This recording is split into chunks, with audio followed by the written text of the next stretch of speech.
Hello guys, welcome to and welcome back. I'm Sew Ronica and I'm so ready to remind you to sew into your future. So here on today's episode of Sew Into Your Future, I'm going to be combining part 1 and part 2. Part 1 will be in small clips throughout part 2's video. You can just look in the corner. I believe that's the right hand corner. Might be your left. Anyway, so right now I'm redoing my skirt pattern because that skirt pattern, it was too small.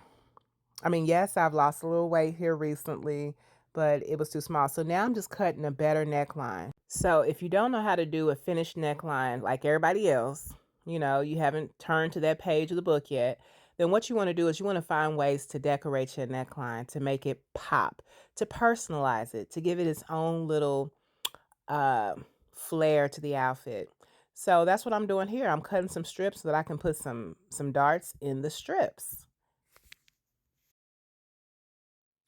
Here we are, another day, another dollar.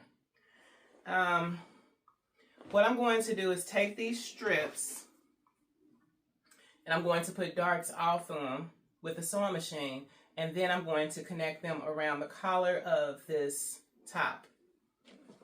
So some of these clips are going to seem a little familiar because I use them to make YouTube shorts. So in case you have like a lot of footage that you don't really have time to edit, but you want to get some content out, then just go ahead and turn that into a short. That way you're keeping your audience attention with something. Keep something under the needle. I don't know.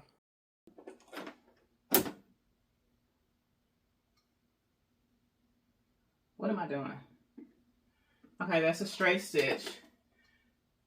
Put it on there.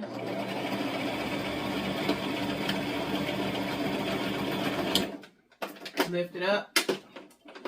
Needle up, slide it out. Now this is, again, very tedious, but you see how that pleat, we're just pleating it. And I think I'm pleating it on the wrong side. Anyway, so in the future, I will play around with the different stitches, with the different ways to sew a pleat, because I felt like that was more three-dimensional, the other side, the wrong side of the fabric, if that makes sense. And that would have been what I wanted to go for. But instead, I don't know. And all you got to do is just put the darts on the other side, and then you'll have the 3D, the more textured look to the neckline. Hit the thumbs up button if that made sense to you. So guys, up there in the corner, I made the bodice over, and now what I'm doing is I'm going to avoid going down in that neckline. Did y'all see that? And I just went more so across it. So that's how I'm going to do the back of my shirts moving forward. That way there's a distinction from the front to the back. Okay? There has to be a distinction. Too uniform, too predictable. So I'm making the lines some shorter, some longer. And it looks like it's a Barbie tennis skirt. That's what it kind of looks like.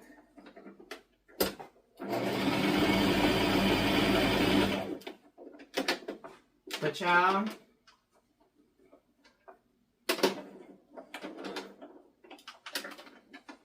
all this thread getting in the way. So guys, when I first started sewing, I didn't have any pet peeves. I enjoyed every aspect, from the cutting to the pinning to the sewing, obviously, or the serging. But now, 6 months into it, okay, a little over 6 months, all this extra stray thread. Ugh. You see how the pleats look better this way?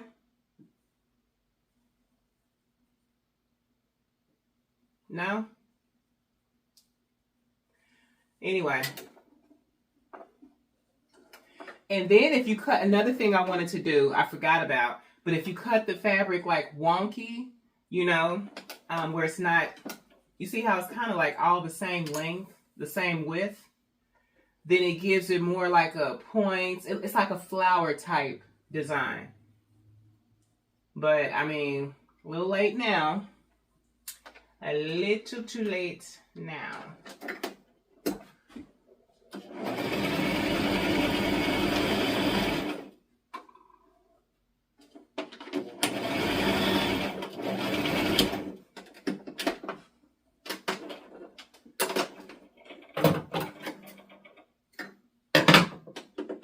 It's going to change the tension a little bit because what is it doing?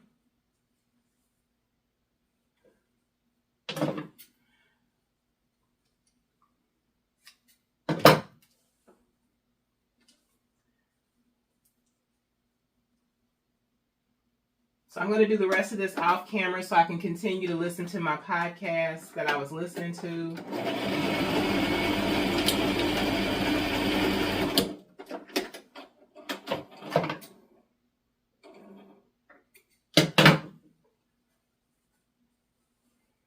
But yeah, y'all get it. Y'all see. And just cut off the scrags. Cut off the scrags. It's almost like when it's a shorter distance to sew, it's almost like it's more room for mistakes. Because you don't really have the time to find your footing and get your rhythm. You know what I mean?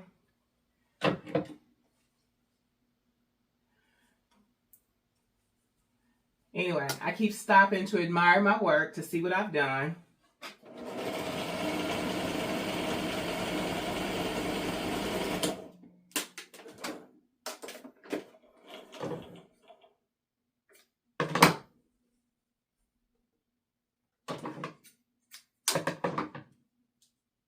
I don't think there's really any way to do this except for how I'm doing it. So that sounded overly confident.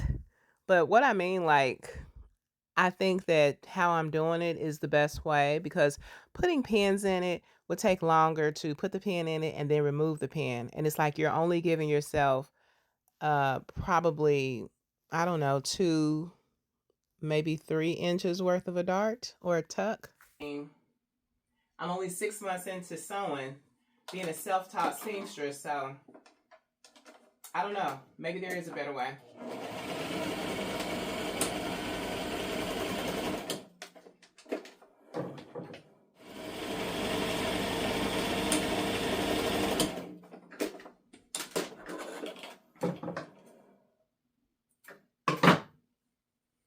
We're almost there. This is going to be so pretty. It's amazing how a little thing like this can give definition, can give personality, can give flair. It just steps it up. It steps it up a notch. But I really wish I would have cut it wonky. And that's the best way I can describe it. But now I know.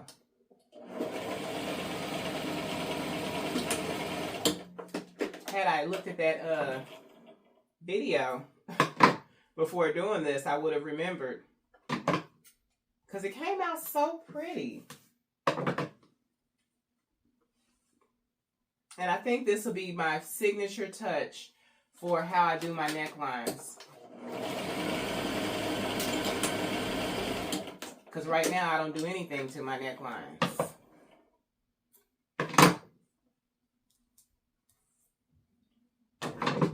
I don't know, I just feel like I just hadn't got there yet. So now we're on our last one for this.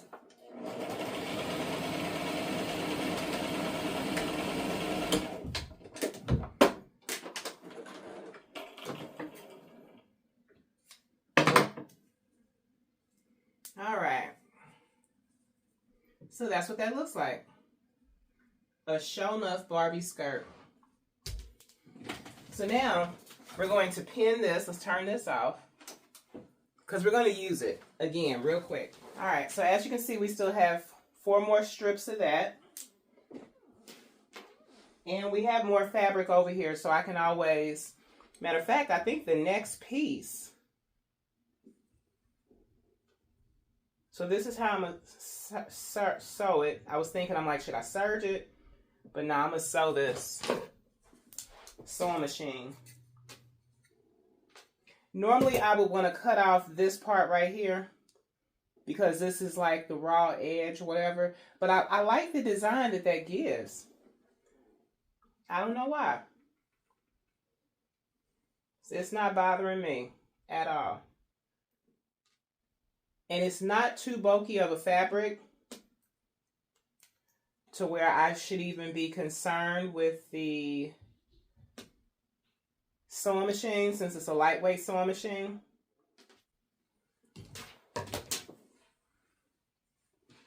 So yeah, so I'm gonna go ahead and do this one off camera because we do need, and it might double up to where, you know, because with the pleats it's gonna shorten the fabric. It might just stop from here to here, and then we need a third one. I don't know. But I know I got to redo this before I start, you know. Because I don't just want it half done like that. That's how I did the dress. But the first dress. So now I'm just wondering, am I going to add a flare to the bottom of this shirt? Or am I going to add a flare to the bottom of the skirt? But I know I want to definitely put another flare. I don't know. I want to call these like my Hillary Bank dresses from Fresh Prince of Bel-Air. Don't act like you don't know who that is. Okay, so now I'm going to take this. Okay, and we're going to stitch this with, hold on, let me check the bobbin because the bobbin is almost out of thread. We're going to proceed on anyway. And I'm just going to lay this under here like so. Put that in there. And I'm just going to trace the neckline and take the pins out as I do that. Press her foot down. Make sure everything's lined up.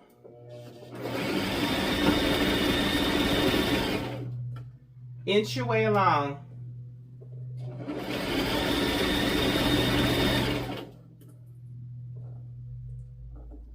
And I'm listening for when the thread goes out in the bobbin. That way I'm not wasting my time.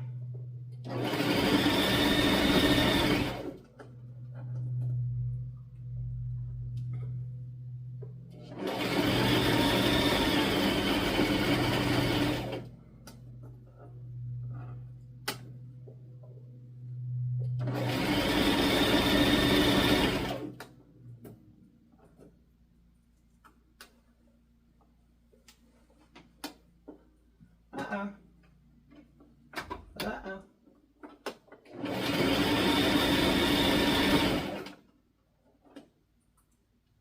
That was where the two connected, where it came up at.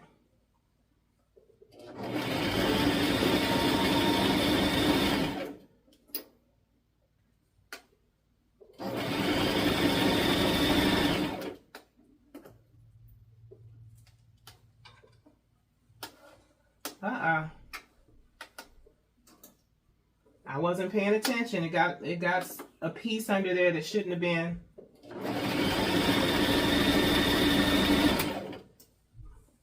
Shouldn't have been under there. We'll check it out at the end.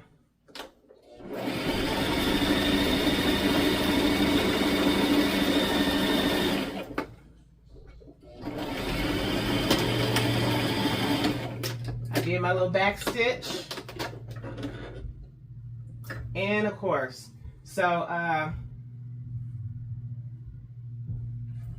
let's take it out, cut it. So we ran out of thread with the bobbin, so we have to rethread the bobbin. So there was nothing that happened under there that I was tripping. So you guys will be super proud of me because I went ahead and rethread the bobbin, excuse me, off camera instead of adding that footage in here.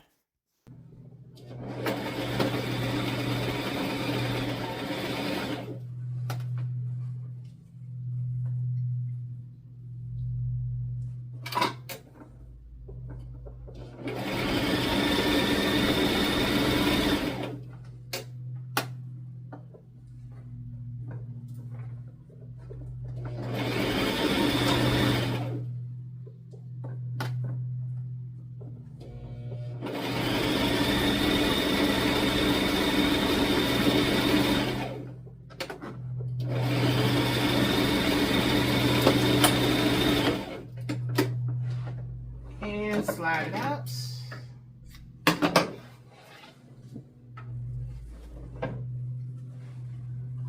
All right, so that's what that's looking like. I'm kind of concerned if I made it too heavy where it's going to be sagging down. Cutting off the scrags.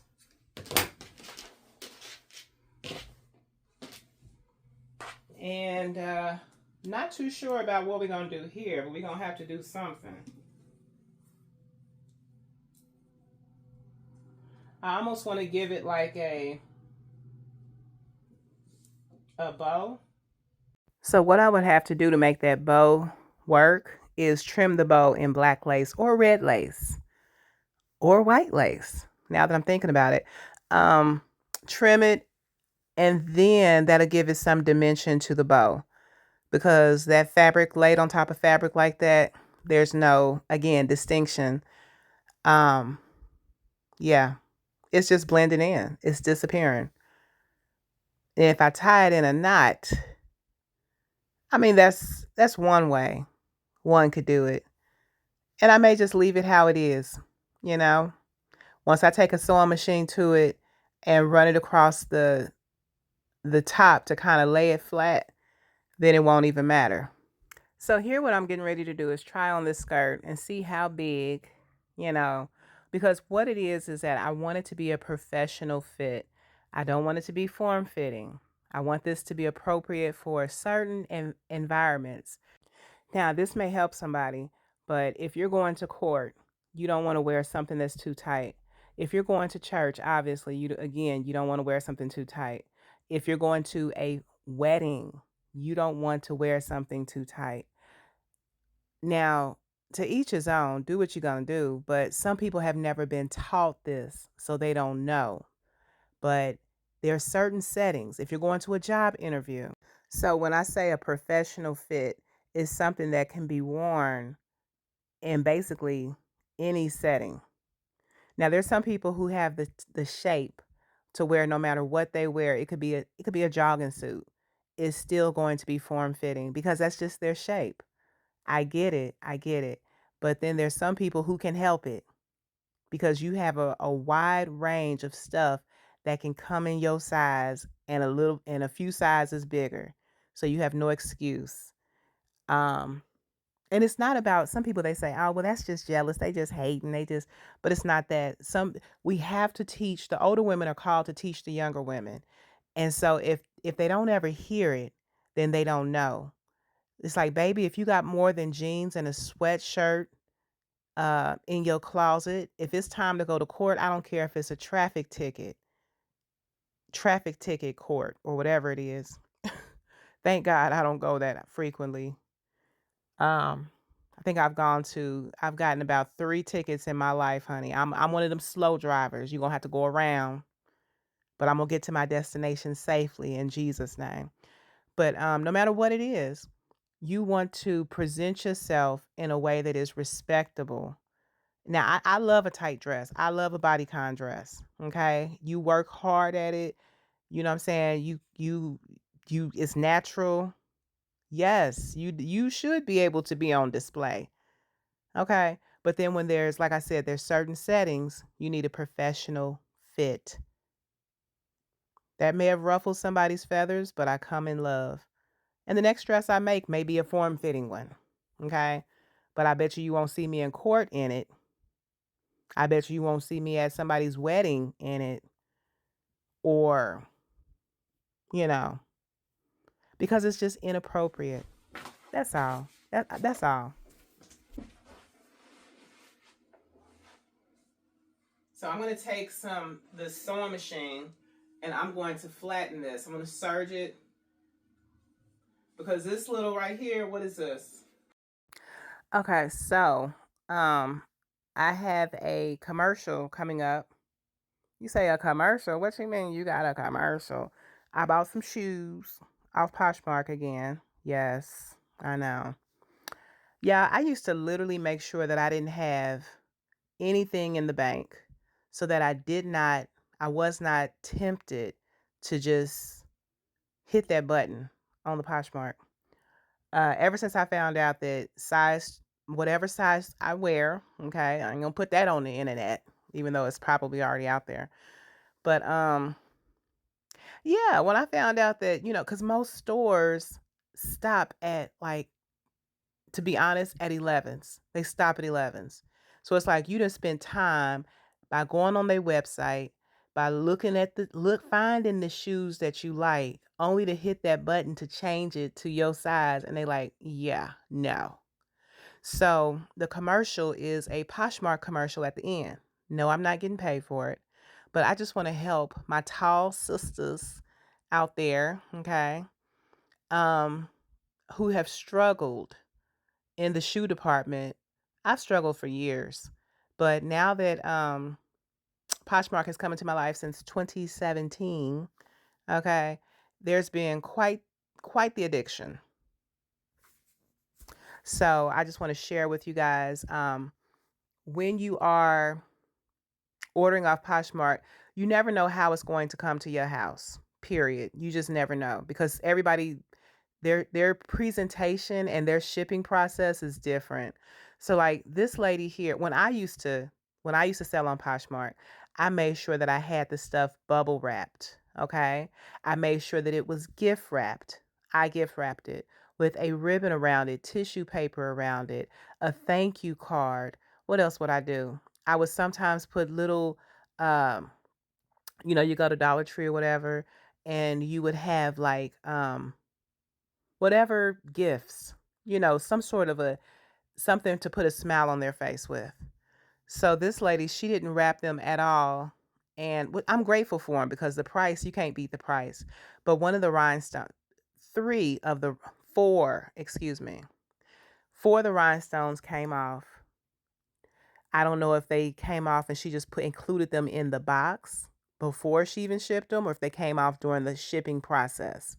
But it was only three rhinestones in there, so I'm going to have to compromise and get my nail stuff out. For those who don't know, I do my own nails, and I have all the bling and the rhinestones and all that, so I can definitely put something together to make it to where it looks nice. Anywho, so this is me talking about the rhinestones here, but you never know how it's gonna come to your house. Do not hit that accept button. You know, I accept my merchandise, because once you hit that accept button, honey, the shoes can disintegrate and you're not gonna get your money back. But if you wait and you try them on, and you know what I'm saying, and then you like make sure you try on both of them, because I've had somebody mail me before, and I didn't try them on. I looked at them, I put on one and was like, "Ooh, yes." And y'all, it was two of the same it was two left shoes or two right shoes. And I was like, "Wait a minute. What? What you what?" And so that really got under my skin, but I couldn't do anything because I had already hit the accept button. Now these are a 3-inch heel, very comfortable. Um, this is a notable brand. Y'all know I love me some Nine West, okay?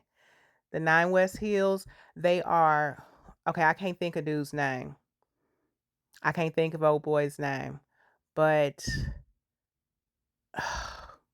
anyway, he really consulted with women to find out like how what's comfortable to us. So anyway, so I had to get them in black as well, y'all. The pink ones alone were worth like all three. All three.